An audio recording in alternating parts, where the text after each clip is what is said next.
I'm Martha Shaw. I didn't really come here to talk about how to be green or, really the importance of being green. I kind of came into this industry through mainstream advertising. I was a creative director for the launch of Lexus automobiles. I was a creative director for McDonald's and Apple computers. I was on Apple for a long time as a creative director, which meant really creating messaging and the look and feel of a brand.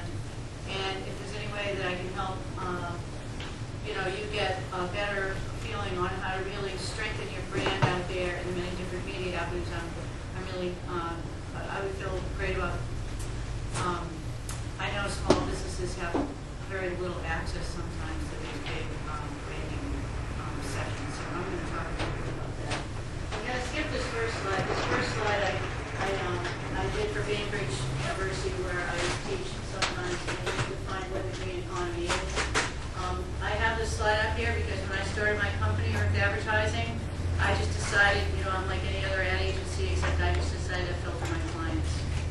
So I filtered my clients into these categories. People I decided to service. The first one we did was Stoneyfield Farm for 10 years. We took the company organic. We run Zipcar in Boston, in Washington, in Baltimore. And so our agency just made a decision that we were going to help companies that we're trying to do the right thing. What were some of the criteria that you used to evaluate those? Well, I was very, very passionate about the move to organic farming. And, when I worked with Stoneyfield, when we were taking the company organic, it really meant, to me, saving our soil and saving our water table by the transition from, conventional farming. Yeah, I guess it was. I am a geologist from the Scripps Institute of Oceanography. I have a graduate degree. I started there. I met Walter Cronkite. He said more scientists need to be in media, and then I won all these awards for creative, and kind of wound up, I don't know, I think it was me, I wasn't taking it.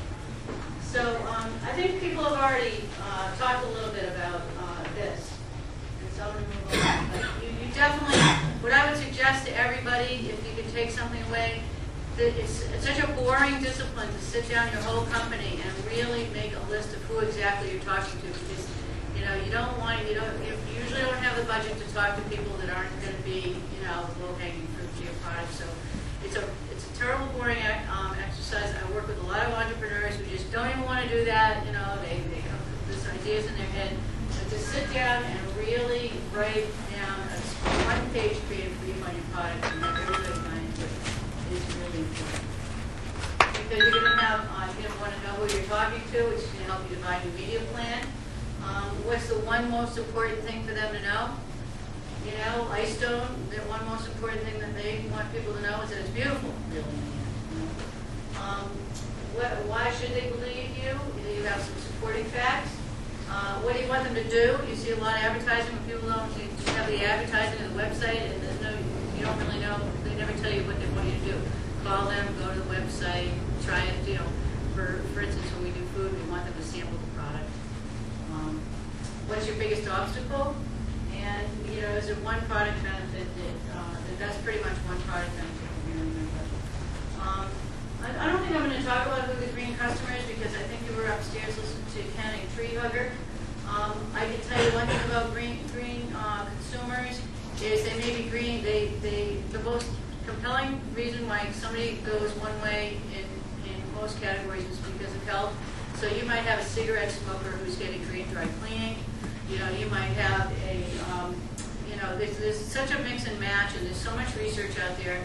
If you give me your email, we publish a lot of things for what is a green consumer, conscious consumers in a nutshell, which is published. We published Can Advertising Be Ethical and things. And you really find that there's a total mixed bag of this green consumer, and nobody can really define that person.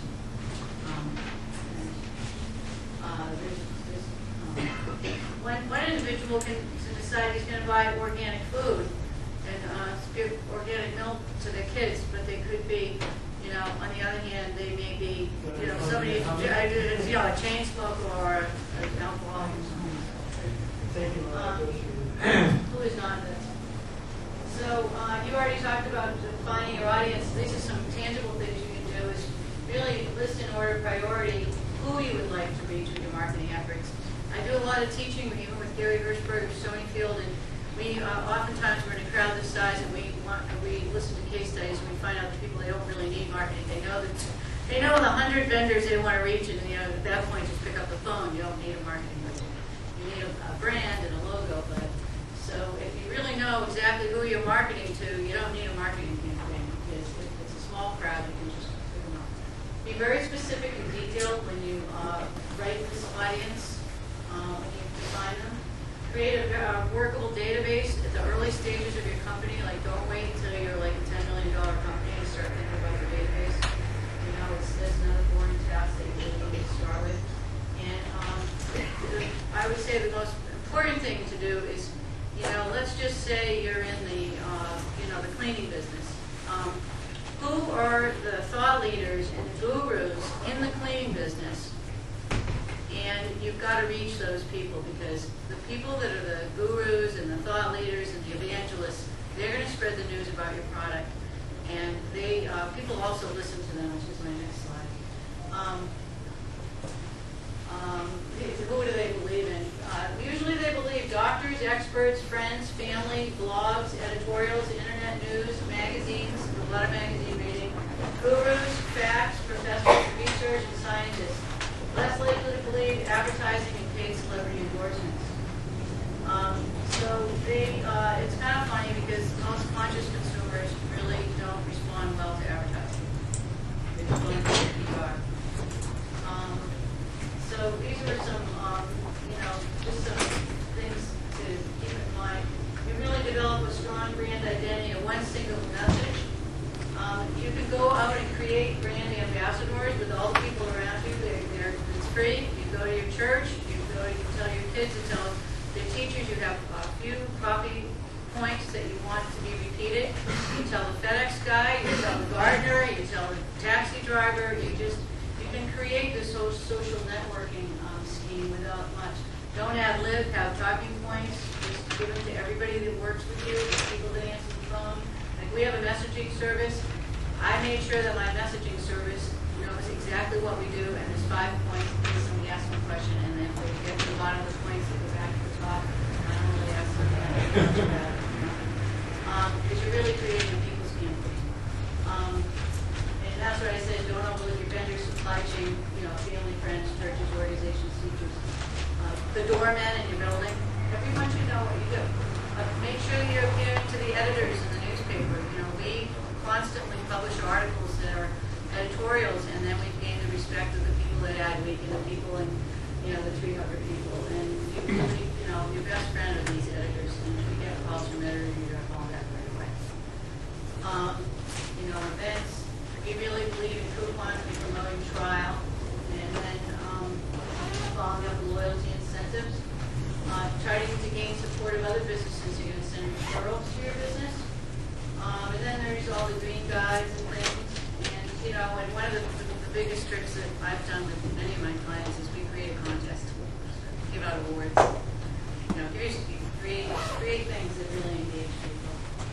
And that's what I had to say. If anybody wants to get on our email list, we do a lot of more public relations than we used to. The last thing I would stress is that, your advertising has to be very, very creative. And it has to be, I use a lot of humor. I use really impactful, and think about, when you pick up the paper, what you really like to read.